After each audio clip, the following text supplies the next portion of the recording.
Mike here from Treasury Recruitment Company. I am here to tell you this is a solo podcast. I haven't done one of these in, a couple of years now, because each and every week I talk to treasurers about how they started their careers, where they are now, and where they see both themselves and treasury profession go to next. One of the key questions I get asked is about their salaries. Mike, they say, can you tell us about the state of the market? Can you give me some advice about my salary? I'm like, yeah, no problem. Well, I've done this for you, and we've developed our salary survey. We started it way back in 2003. We've grown it now to 1,600 treasury professionals globally. It's incredible. And thank you very much for all your contribution. Now, it's a bit different, our survey. I'm going to go through this. If you're watching on YouTube, sorry if I'm going to some of the figures or some of the reading back on PowerPoints. You're not meant to do that, but I'm also doing this for you guys listening as a podcast. So I hope you enjoy this. If you're driving in your car, it's going to be a good one. We're going to talk to you about salaries and what you should be doing to make sure that you can actually increase your salary and what you should be doing to help yourself. First of all, let's talk about the salary survey itself. You can go to treasurysalary.com. Take part in it. It takes you less than 2 minutes start to finish. If you've already done it once, you then just take part every 6 months, do a quick update of yourself. We've kept it to 30 seconds. And boom, you're part of our survey. It just rolls and rolls. We started a few years ago. We got up to we had about 600-700. Then the next one was 1,000, broke the 1,000 barrier. Then got to 1,200. Most recently, back in January this year, it was 1,300. Now we've had another 300. Oh my goodness! Thank you very much for joining us. Difference with ours: it's real data from you, real treasury professionals, not estimates. Not the stupidness that I see out there. What's the point of doing a salary survey that says, treasury manager, they get paid 70,000 to 170,000. Global treasurer, 200 to 450. I saw on someone's survey the other day. I'm like, really, guys, please. These are treasury professionals. They haven't got time to listen to this BS. And also the other bits. So there's no spin, real numbers, and I verify everyone. Or me or one of my team. In fact, in this one, I verified everyone to make sure that everyone is real and they are in Treasury. Now, in addition to that, someone asked me the other day, so hang on, what is a treasurer at one place? And they call themselves a treasurer. It might be a treasury analyst in comparison to us, or might be a global treasurer, because different titles mean different things. I said, well, I use a little known thing called my 25 years plus of treasury recruitment experience, and I put people into the right data set and into the right level. So we actually have, I put them into the different buckets, if you like. We take data from right the way across, from UK, Europe, and the USA. Another thing about going back to job titles, what someone might call a treasurer, someone else might call a global treasurer. What's the difference? Well, a couple of different things. Actually, let's go through. Actually, assistant treasurer to deputy treasurer. What's the difference? Well, one assists, one deputizes. Okay, thanks for that. No, just very quickly, when I'm actually looking at people, if someone is an assistant treasurer, they generally have to defer to the treasurer or someone more senior themselves to make a decision, say to push the button. Oh, yeah, I need to trade that, or I need to do this bond. If you're a deputy, you deputize, and you will do that yourself. You will basically be one step off the treasurer, and you will have greater authority. So going into the treasurer level role, I have a number of treasurers, group treasurers, that take part in the survey. If you are, and I say this a lot on our website, if you're a treasurer and you might look after a housing association, you are a treasurer. But do you run 5 different treasury teams across the world and have a team of 80 plus? No, you don't. You're not a global treasurer. So we make a distinction there. And if people want to know where do you see me fitting, just call us. That's one of the key things. We do all benchmarking, all different levels. They go from treasury analyst to global treasurer. And that's one of the key things. And we've kept on building up this data. So it's going from there. Now, let's go on to the next slide. Yes, here we go. Scope of the data. All levels, we include base, bonus, and total compensation. We don't for the more senior levels. Someone asked me the other day about long-term incentive plan, and all the different things, the handcuffs you might get at those levels with different packages. No, we don't do a full assessment of that. In the US, if you want that, one of the key things I would say is maybe use the AFP. It's a brilliant study. They've got a research team of many people doing it. We don't. And this is data collected. You can't actually see it behind here. And let's just go back on here. It's from July. Yeah, it's basically up to July. And anyone that is over a year old and their data is out of date, and we actually roll them off. If you do want the data and you want the latest salary survey, update your information if you're part of our survey. So thanks very much for that. So, and also if you need more in-depth and you're more senior within the UK or Europe, there are actually salary survey companies. Ours is free. That's the other thing. So, and confidential, 100% confidential. Should add that in there as well. So that's the scope of the survey. What do we do next? Let's go through some of the headline numbers.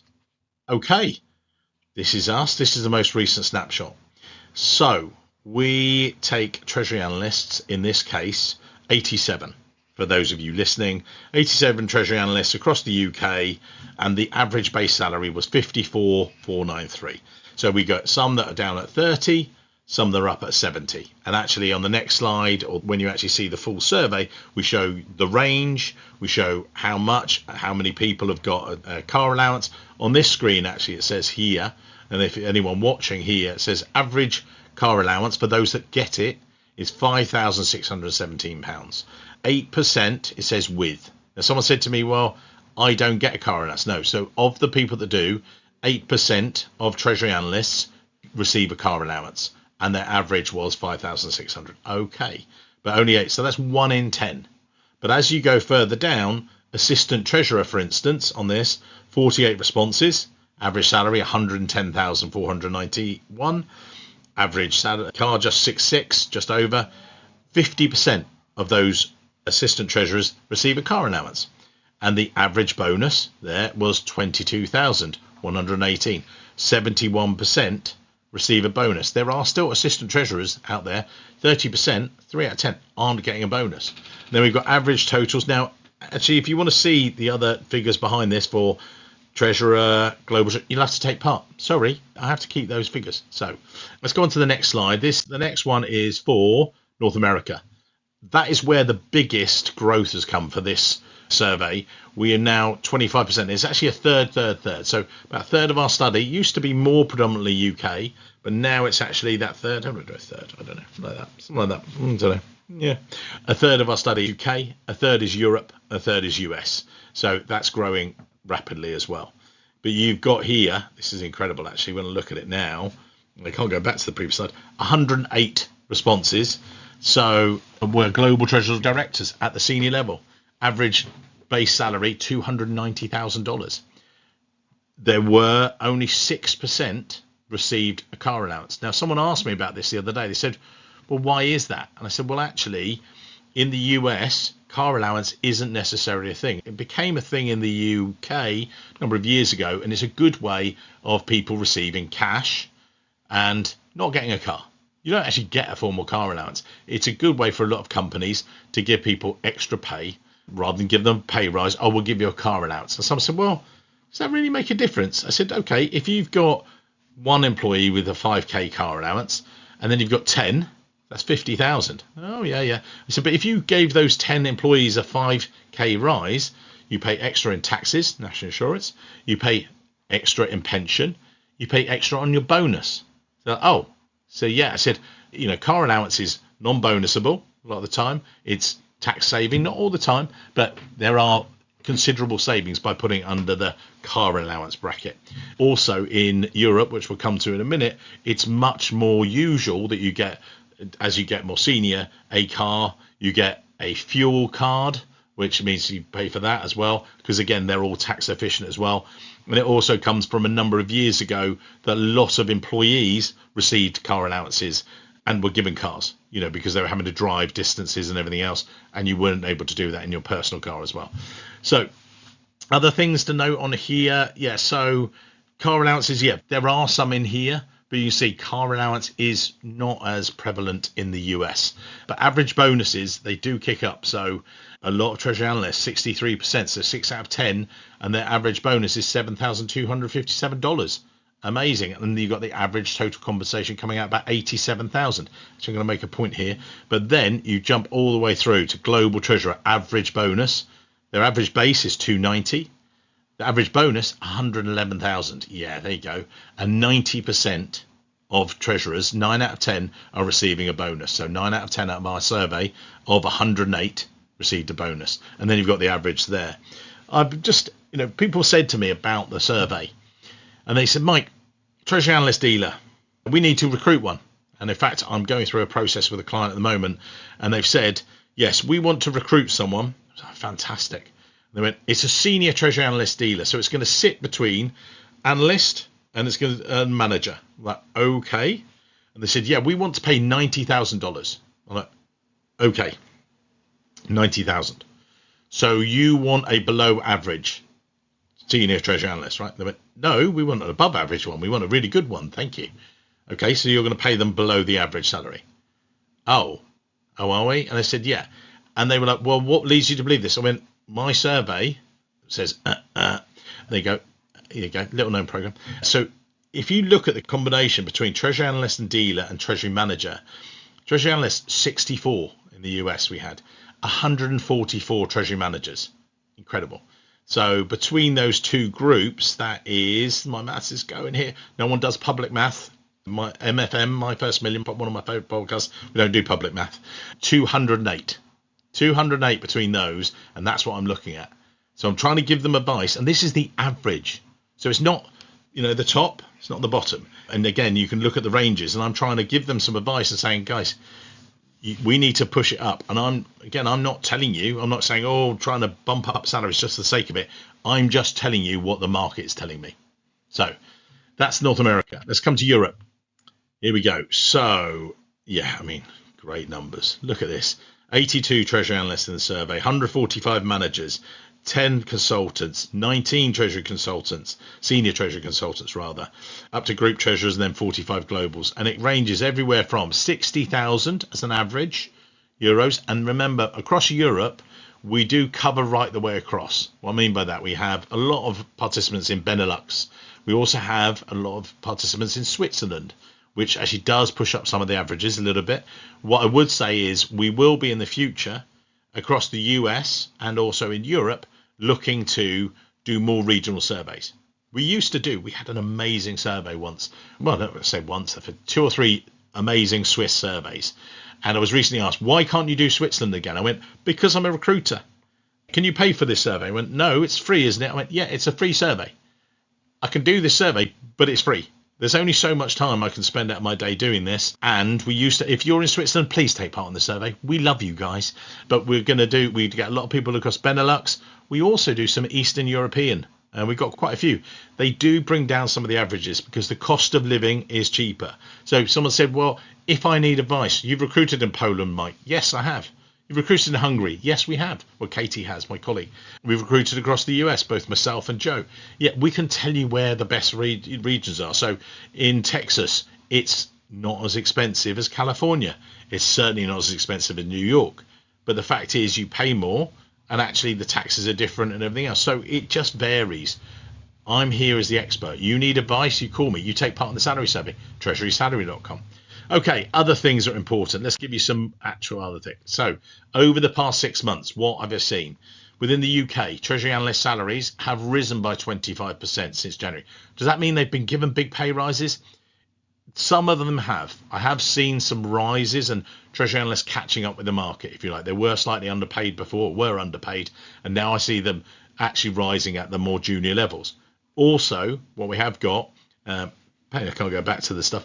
No, I can't go back to the slide. But actually, what you'll find is that actually we've got a bigger sample size. That is the thing. Our sample size has grown at the analyst level. But we've seen increases across multiple levels, and it varies. So when you go there, you can look at treasurysalary.com. You'll get access to the January snapshot. We'll run it. We've just run it now, as I say, in July, end of July. We will also then have it next year, and we will be running it in January. So as soon as you take part in it, you then become part of the ecosystem, if you like. So what are we seeing here? Base, bonus, and total comp track for all levels. So yeah, all regions, they're all coming up. So there is a gradual uplift. Is it keeping pace with inflation? It depends on the region. Again, I wouldn't say it is actually. I want to keep moving on. Anyone listening? So regional US. Yeah, the US really does lead in senior role salaries. It really is, there. When people are asking me, well, I'm looking for this treasurer role, I am seeing I'm recruiting some senior level roles on the East Coast of the US. If you're interested, let us know. But what I am seeing is a real rise. And people said, oh, wow. Yeah, but so are costs. Inflation's going up, cost of living is going up. So it's keeping pace. I would say it is actually going a little bit higher on the East Coast. I'm actually seeing it, which is great. So people in the real cost of living are actually rising a little bit. However, I would say in some of the other areas, I'm seeing some of the roles in Texas, for instance, we've been working on, they've drifted down a little bit. People are saying, right, instead of us looking for someone with 3 to 5 years experience, I'll look for 1.5 to 2 years and we'll train them up a little bit ourselves. UK is very competitive, analyst and manager levels. That's one of the key things. And Europe, as it says, sits between the UK and US. So if you're looking to recruit someone, we've got another client we're dealing with. They said, right, I want to recruit them in the UK. What would the salary be? And I'd be going, so right, treasury manager, you're looking at probably about 80 to 90, depending on the level of experience you need. If you need an analyst, we can go to this level and drop it down.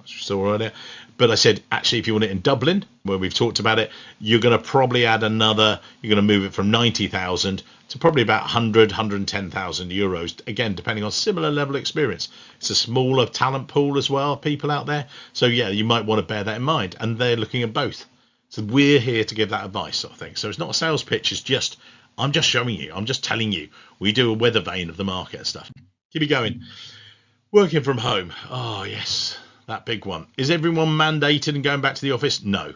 Well, some people are going back to the office a little bit more. Over 60%, I'm seeing a hybrid globally. When we look at all this, everyone, there are some remote roles. If you want a remote role, we don't do them.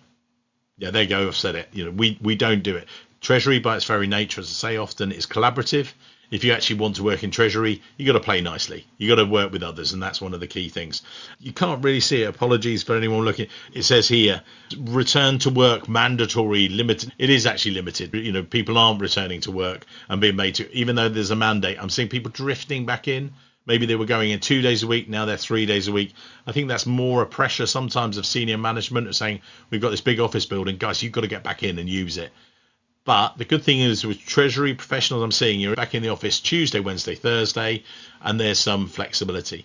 Some of the more senior roles I'm recruiting, the treasurers are going back in. I talked to someone the other day. One of my treasurers on my podcast said, I'm in 5 days a week. So I did 20 minutes from work. It's easier for me to go there. He said, it's not mandatory. I'm not telling people they have to come here. And some weeks, he said, I work, 2 to 3 days a week in the office, and then I'm working from home the other days.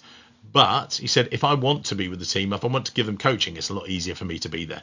So fully remote, yeah, slightly drifting down. Do I think it's going to go away fully remote? No. But I think it is going to, in Treasury in particular, I think it is going down a bit further. So we're going to talk about this. I'm going to say good leadership, strongly linked. Yes. So next ones. Work-life balance. Yeah. I saw a made-up salary survey. Luckily, they're not a proper rival of ours. I would have just freaked out, to be honest. And sometimes I do.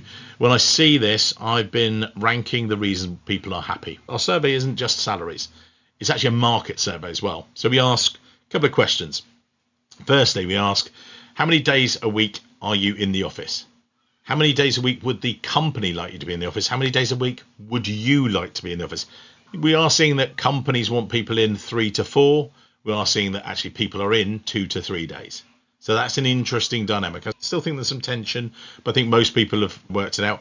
In Europe, it's an average 2 days a week, just before I forget, 3 days a week in the UK, and it's 4 days a week, funnily enough, in the US, where I thought it would be the other way around, but it's not. US, a lot more people are going in 3 to 4 days.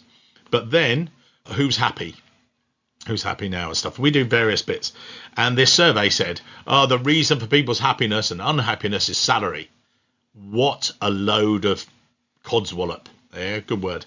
The fact is, it's not true. People don't go to work for their salary. It's one of the reasons they go to work, but not the reason, not the only reason, not the leading reason. And it really winds me up when there's people that just make up a survey, which they did, and I could see loads of stuff was made up. It's just, it makes my blood boil. Why? Because when I've spoken to candidates, when I've spoken to clients, salary ranks lower than autonomy and meaningful work. People want work-life balance, career progression, team culture. I was discussing just post-COVID. We're coming out of COVID, talking to a massive group of treasurers, and they said, Mike, how do we keep our team on side as we come out of this and we return to the office? How do I make sure they're happy? I said, right, what I'm going to say is coffee.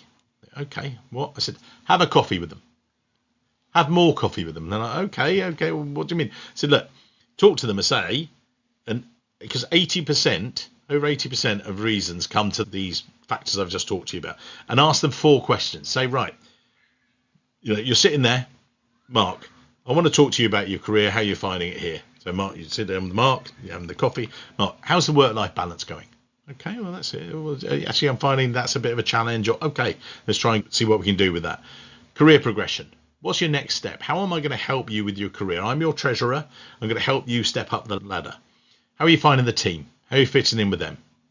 And then how much meaningful work? How much are we giving you independent work to do? Do you know what? It will make over 80% of your problems go away. There will still be 1 in 5, 1 in 10. It's the right time to move. And there is also a time to move for people. So I wouldn't worry about it. People are going to move. Is the right time to move? They will move. And if you need advice about moving, contact us. That's why we can do it. I've actually talked to a candidate just today, and I was saying to her, look, it seems you've been with your company for 7 years. You've made 1 step. You'd love that role. Then she made the 2nd step. It was a great. And I said, is there anything else? Well, no, I'm at the end of my runway with this company. I like this company. I've enjoyed the job, but actually there's limited progression for me now. I went, it's time to move. And they were like, oh, but I'm not desperate to move. I said, you don't need to be.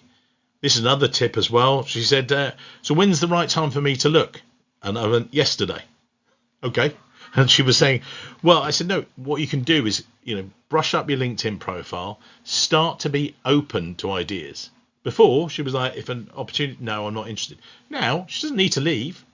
Said she can actually just have a conversation. There's no reason why you couldn't actually look at that as well. Okay, so I want to keep to time. Now, this is why people leave roles, and this is the key thing. So it's not about salary. Told you. This is reasons people leave roles. These on the slides for people watching. You'll be able to read that, hopefully. But people listening, lack of career progression is number 1. And if you are getting call me. Pay dissatisfaction appears more in the senior roles, so they did creep up. And people have actually said to me, yeah, pay does become an issue. Yeah, when you get to the more senior levels and if you're not being paid enough. But actually, it's only about 3 or 4 on the list. It's actually about management and flexibility. And that's one of the key things. We also ask about people how happy they are. And this goes back to something I've realised over a period of time. The more junior you are, the more unhappy you are. Okay? The more senior you are, the happier you are. Okay, that's a bit of a sweeping statement. Let me explain it though. What I mean by that is, what I've realised is that if you are a treasury assistant or analyst, how often are you told what to do? How often are you empowered to do something? Often not very much. You're probably being told what to do by your boss, at least, or your manager or whatever, line manager. If you're an assistant, probably 2 to 3 times a day, giving direction, coaching, and depending on how they do it, as long as they do it well, that's great, and you will become happier. But the fact is, so you might do a review twice a day. Then as you get more senior, become an assistant treasurer, you might be having a review with your team members once a week, once a fortnight. Just a review, coaching them and leading them and everything else. Whereas I've got treasurers now, when they're talking to their CFOs, they sit down once a quarter and say, right, these are my goals. These are what I'm going to try and achieve with the team. You're having their coffee and the CFO says, great, see you next quarter. And off you go. And actually, that gives you more satisfaction. That's why I've seen treasurers be more satisfied. So empower your teams, and it's a great way of going forward. Okay, and the final slide. Here you go. If you want the full results, take part at treasurysalary.com. That is free for you. It's confidential to you, but the only way to get the full results is if you give us your information. That's our quid pro quo. You help us and, we help you. And that's how we, got 1,600 treasury professionals, not the made up stuff like other people. And someone said to me the other day, how do I know it's made up? I said, because I was made to make it up. One of my previous jobs, you can look on my LinkedIn profile, you'll be able to guess who it is. I was made, one of my bosses came up, and they still do that survey, and it's still fictional. Yeah, I don't know why they haven't been investigated by the fraud department. Basically, they said, right, what's the most junior Treasury analyst you know? What's the most senior? Okay, that's your range. How many have you got roughly? And they just finger in the air. Yeah, we had a good idea, but it wasn't real, and it didn't track, and it just got me mad. So I'm going to stay off my high horse there, but ours is real, and your participation makes the data stronger. Please share the survey with your network. Tell them about how good it is. It's free. It keeps on helping you. And we're at 1,600. I'm going to get to 2,000 maybe by Christmas 2025. That'll be my Christmas present to me, from you guys to me. Thank you very much. Looking forward to seeing all the events coming up. We're recording this in the summer of 2025. So we've got Chicago, New York. Then we have Eurofinance. Then we have AFP this year in Boston. Looking forward to speaking there. Great session. Then we're back to London, and then we got the Netherlands rounding off the year. So we've got some great events. Come and see us. If you want to know about salaries and you don't want to talk about it at the event, drop me an email, and Mike at treasuryrecruitment.com. But thank you very much for this week, and we'll be back to normal services. We'll resume next week with a podcast interview with another amazing treasurer. Thanks very much for all your time. Cheers.